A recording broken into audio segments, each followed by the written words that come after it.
Komenti juaj për arritjen e marrëveshjes të sotme, për formimin për koalicionimin e ri qeveritar?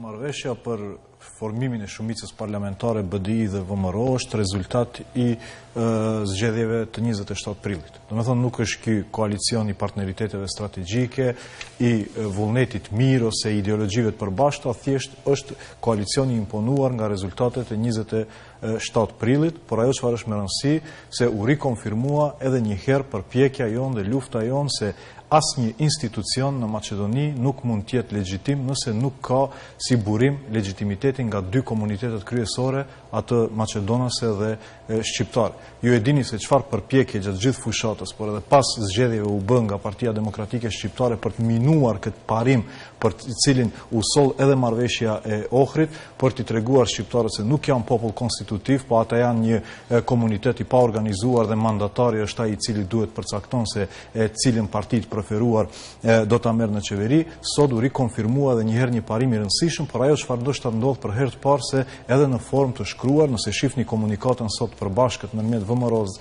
dhe BDI-s, fjalia e parë thot partitë fituese të shumicës së vullnetit të qytetarëve, që do të thotë se në një mënyrë edhe u formalizua legitimiteti i dy fisht i qeverisë dhe institucioneve në Maqedoni, dhe kjo është e rëndësishme për këtë fazë, por gjithashtu ajo çfarë është e rëndësishme se u krijua një stabilitet politik në të cilën të gjitha institucionet do fokusohen në zgjidhjen e problemit më të madh që ka Maqedonia, ajo është status quo-ja në integrime, e cila por i rrezikon jo vetëm të arriturat që duhet t'i bëjmë në periudhën e ardhshme, por do t'i rrezikon edhe gjitha të arriturat në 10 vjeçarin e fundit, nëse Maqedonia në periudhë të shkurt nuk bëhet pjesë e NATO-s. Zoti Osmani, duke marrë parasysh edhe çështjet e shtruara gjatë fushatës, siç e përmendët, cili është kompromisi që keni bërë pikërisht në këtë koalicionim?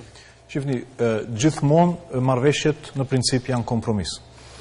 Bashkimi Demokratik për Integrim në këtë marrëveshje kishte një qasje krejtësisht ndryshe.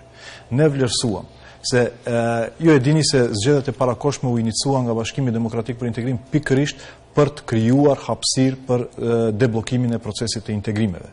Ajo ishte edhe iniciativa dhe arsyeshmëria e iniciativës për shkuarin në zgjedhjet e parakohshme. Dhe tani, gjatë negociatave me VMRO DPMN, ne në fakt gjithë investimin ton, gjithë kapitalin ton e hudhëm me një kartë.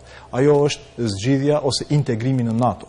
Për shkak se mendojmë se për shkak konteksteve gjeostrategjike, rajonale, botërore, kriza e Ukrainës, është në fakt një shembull se çfarë do të thotë një vend multietnik të gjendet jashtë ombrellës së sigurisë NATO-s. Dhe nëse do të ketë një shtyrje në procesin e integrimit në NATO, do rrezikohet, do të përsërisë jo vetëm të arriturat tona, idetë tona për të përmirësuar ose avancuar çështjen shqiptare në Maqedoni, por edhe gjitha të arriturat e deritanishme. Andaj ne them se 6 mujorshin e parë të këtij mandati do t'ja përkushtojmë integrimit në NATO dhe gjithë investimin dhe kapitalin ton do ta futim në këtë kartë në NATO. Është një marrëveshje e përkohshme për bashkëqeverisje me VMRO DPMN, e cila ka një pikë të rendit të ditës integrimin në NATO. Samiti në Mbretërinë e Bashkuar është në shtator për NATO, Këshilli i Ministrave të BE-s është diku në tetor, në nëntor, ku do të shohim se si do të vijon procesi i fillimit negociatave për Bashkimin Evropian.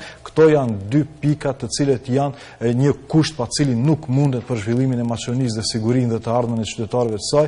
Andaj ne në këtë periudhë të gjithë energjinë tonë do e fokusojmë në integrimet në NATO dhe në BE.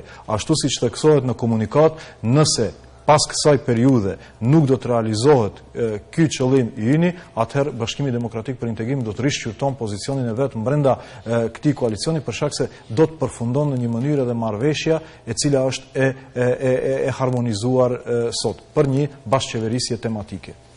Ka vlerësime se marrëveshja është nën mundësitë e Bashkimit Demokratik për Integrim si parti fituese?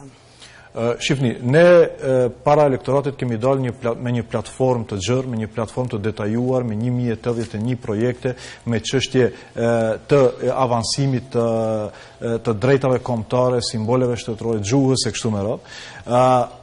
dhe ne nuk e shmangemi në asnjë moment dhe asnjë premtimi parazgjedhor që u kemi dhënë qytetarëve dhe për cilin e kemi marrë mbështetjen e mbi 150.000 qytetarë. Do të thonë publikisht në emër të Bashkimit Demokratik për Integrim them se ne nuk do t'i shmangemi asnjë premtimi. Ajo çfarë ne kemi bërë në këtë periudhë 6 mujore është thjesht i kemi dhënë përparësi bazamentit të çdo të arritur që ne mund të kemi. Ajo është integrimi i shtetit në NATO ose siguria e shtetit dhe siguria e qytetarëve. Për çfarë avansimi ne mund të flasim për çështjet etnike ose ekonomike nëse do të rrezikohet siguria e qytetarëve dhe siguria e shtetit. Njëherë ne duhet të integrojmë shtetin në NATO, të garantojmë të ardhmen e këtij shteti dhe qytetarëve të saj dhe pastaj do futen në tavolinë të gjitha ato premtime të cilat ne i kemi dhënë para qytetarëve në këto zgjedhje parakoshme. Gjatë fushatës. Të anën pritet të bëhet edhe inaugurimi presidenti Gjorge Ivanov. A do t'jetë BDI pjesë e mbledhjes? Ne mbetemi konzistent në qëndrimin ton, se prezidenti i zgjedhur është prezident legal, për shkak se është zgjedhur në një proces legal i zgjedhor, por ai nuk është legjitim për shkak se nuk ka marrë vullnetin, verdiktin e popullit shqiptar. Unë thash fillimisht se ne jemi përpjekur të krijojmë një standard se në Maqedoni nuk ka institucione legjitime të cilët nuk kanë vullnetin e shumicave të dy komuniteteve më së paku, atij shqiptar dhe maqedonas. Në parlament janë këto shumica, është i krijuar mekanizmi i Badenterit, në qeveri u rikonfirmua sot parimi se qeverin mund të formojnë fituesit e dy komuniteteve, tek presidenti nuk ekziston ky mekanizëm për të mbrojtur vullnetin shqiptar. Andaj ne mbetemi konzistent se ky president i zgjedhur është legal, por jo legjitim dhe BDI nuk do të jetë prezent në inaugurimin e tij si president i shtetit për shkak se e konsiderojmë si jo legjitim.